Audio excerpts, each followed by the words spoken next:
हर संगवारी हो आप देख रहे हैं छत्तीसगढ़ प्रदेश की तमाम बड़ी खबरें इसी चैनल पर मिलेगी।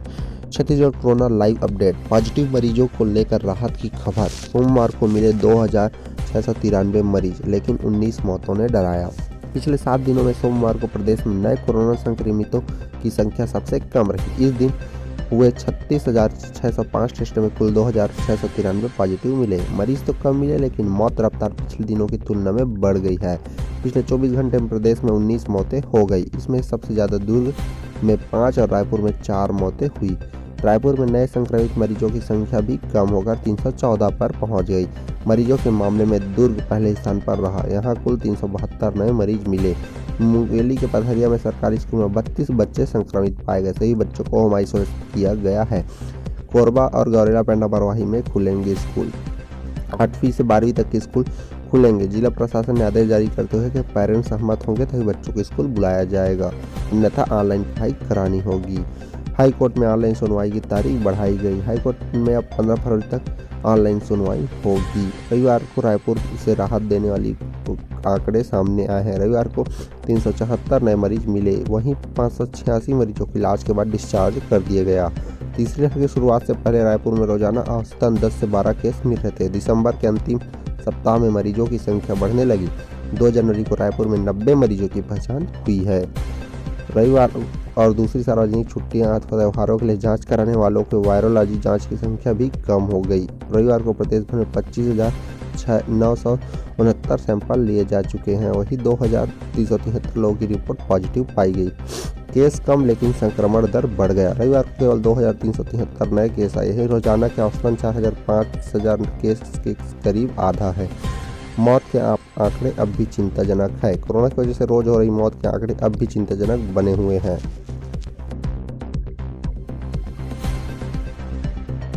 दुर्ग गर्ल्स कॉलेज के सुपर 30 टीचर। आर्थिक तंगी से बच्चियों की पढ़ाई छूटी तो अब प्रोफेसर उठा रहे खर्च। योजना का नाम रखा मोर नोनी।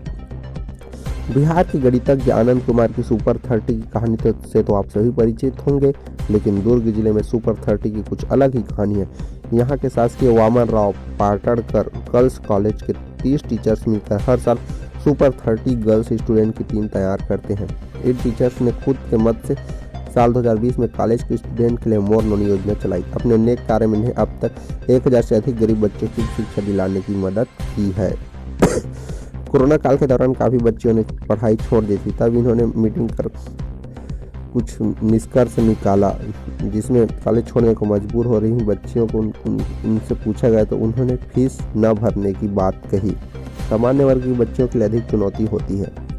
आर्थिक कारणों से पढ़ाई छोड़ने वाली बच्चियों में अधिकतर सामान्य वर्ग से होती है। इन बेटियों के लिए कॉलेज तक पहुंचना इसलिए मुश्किल होता है क्योंकि इनके लिए ऐसी कोई छात्रवृत्ति योजना नहीं होती जिनका उन्हें फायदा नहीं मिल सके।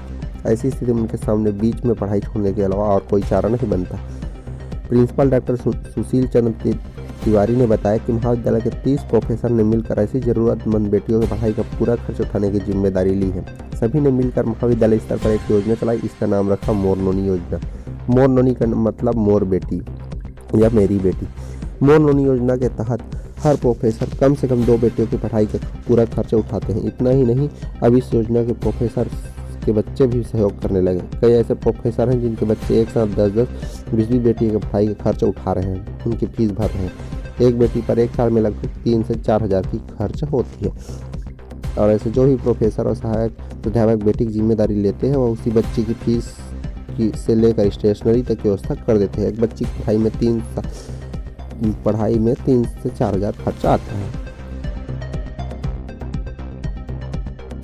हत्या कर मुंह में ठूस दी शराब की बोतल। दुकान में सोना गया था, सुबह खून से लथपथ मिली लाश। गले में धारदार हथियार से वार के निशान। छत्तीसगढ़ के बिलासपुर में गधेड़ की हत्या कर दी गई। उसके मुंह में शराब की बोतल भी डाल दी गई। किसी धारदार हथियार से उसे मारा गया है। रविवार रात को दुकान में सोने गया था। सुबह खून से लथपथ उसकी लाश मिली। मामला चकरभाठा थाना क्षेत्र का है।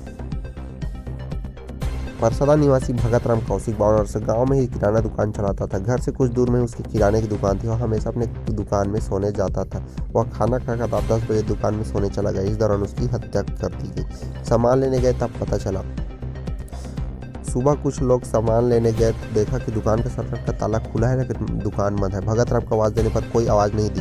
तब लोगों ने इसकी जानकारी उनके घर वालों को दी। तब वे मौके पर पहुंचकर उन्हें भगत राम की लाश खून से लथपथ हालत में देखी। उन्होंने देखा कि उसके मुंह की शराब की बोतल भी ठूस दी गई है। आसपास खून ही खून है। गले में किसी धारदार हथियार के वार के निशान है। तब उन्होंने पुलिस को खबर की। लूट के मकसद से नहीं आए थे आरोपी। परिजनों ने देखकर पुलिस को सूचना दी। तब खबर लगती पुलिस की टीम मौके पर पहुंची। पुलिस का कहना है कि प्रथम दृष्टया से तो मामला हत्या की है, लेकिन पुलिस ने बताया कि दुकान में गले में 1 लाख रुपए का ऐसा कुछ छुट्टे पैसे भी रखे जिसे आरोपी नहीं ले गए। इसका मतलब है कि आरोपी हत्या करने की नहीं मकसद से आए थे। फिलहाल मामले की जाँच कर रही है। जमीनी विवाद भी जाँच का एंगल है। पुलिस बता रही है कि इसमें भगत राम ने कुछ समय पहले ही गांव में एक ज़मीन खरीदी की थी। उसी ज़मीन में उसका एक और भी घर बन रही। रविवार रात उस निर्माण की घर में उसका बेटा सो रहा था। ऐसे में पुलिस को शक है कि मामला जमीनी विवाद से भी जुड़ा हो सकता है।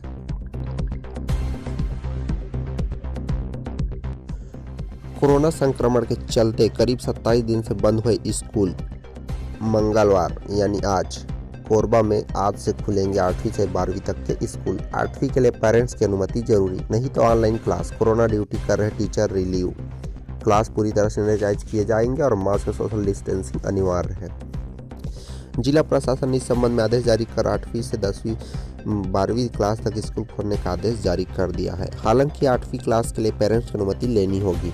नहीं मिलने पर ऑनलाइन क्लास का ही संचालन होगा। इसके साथ ही कोरोना ड्यूटी में लगे शिक्षकों को तत्काल रिलीव कर दिया गया है। जिला प्रशासन की ओर से जारी आदेश में कहा गया कि नए वेरिएंट ओमिक्रॉन के बढ़ते संक्रमण की रोकथाम के लिए 4 जनवरी को आदेश, फिर 6 जनवरी व 25 जनवरी को संशोधित आदेश जारी किया गया। इसमें सभी स्कूल, आंगनबाड़ी केंद्र और आवासीय संस्थानों को बंद करने के आदेश जारी कर दी गई।